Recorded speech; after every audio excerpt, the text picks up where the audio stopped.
What I actually wanted to ask about, Michael, too, is the broader strategic context, because since we've last spoken, we've seen this whole conflict erupting in the Red Sea, the Houthis firing on ships. They're backed by Iran. The U.S. has this whole sort of weird relationship with Iran, where the Biden administration has been continuing the Obama policy of trying to bring them in, empower them, give them money, and then now not ratcheting up the conflict and the response to the Houthis and to Iranian provocation. So I really wanted to get your thoughts on where the strategic next steps are for the U.S. And is the U.S. getting drawn into a wider conflict with Iran, whether or not the Biden administration wants it or not? Well, absolutely. This is a wider conflict with Iran. They have defined it, the Biden administration has defined it as a war in Gaza. That is objectively not what it is, because Hezbollah is attacking Israel. Hezbollah, the major ally proxy of Iran in Lebanon, is attacking Israel. Proxies of Iran from Iraq and Syria are attacking American bases. And, of course, we have the Houthis that you mentioned. The Houthis started attacking international shipping in mid-November. The U.S. only responded together with the British in mid-December. We're now in mid-January. The Houthis are still shooting missiles. They are not deterred.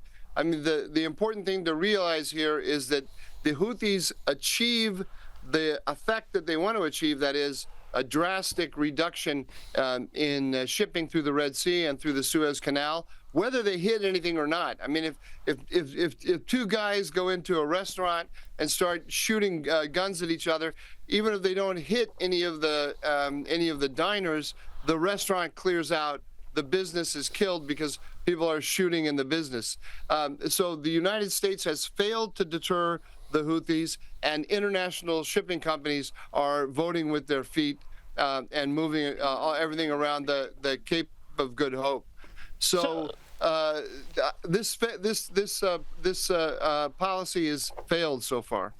So basically, then, what I'm wondering is the Biden administration strategically unable to cope with what is essentially asymmetric warfare? I mean, they could clear the Houthis out tomorrow if they wanted to and be really brutal about it, but there doesn't seem to be any stomach for that sort of thing. They warned the Houthis that they were going to shoot at them the other day, which seems to me like in the Middle East that would be received as an incredible message of weakness. How does the Biden administration get out of this cycle, or is this going to wind up playing into the hands of somebody like Trump, who comes and says, we're not going to play these games anymore, and is going to be able to play on a much more sort of robust, shall we say, playing field?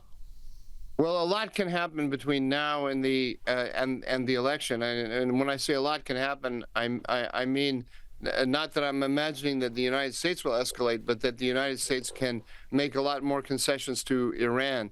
It's really you hit the nail on the head when you say that they have telegraphed their punches, and they have hit targets. The Americans in Yemen have hit targets that are of secondary or tertiary importance and value to the Houthis. They haven't hit leadership. They haven't hit, this is the key factor, any IRGC officials, any of the Iranian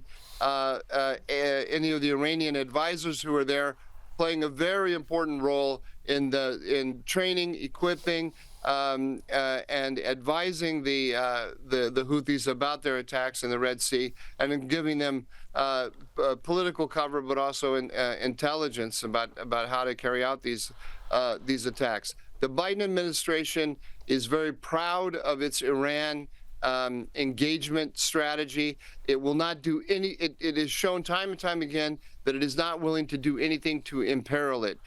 It's going to take more, apparently, than just shutting down the shipping through the Suez Canal to make them actually try to deter Iran. I think what we're going to be seeing is more pressure on Israel to end the conflict in Gaza. That'll be the way, that would be the administration's preferred way to avoid conflict with Iran. Michael Doran, the Biden administration wants to be pals with the mullahs and put pressure on Iran. That's just an utterly incredible situation the United States finds us in right now. Thank you so much for your time. We're going to discuss this more in the weeks and months to come. Really appreciate it.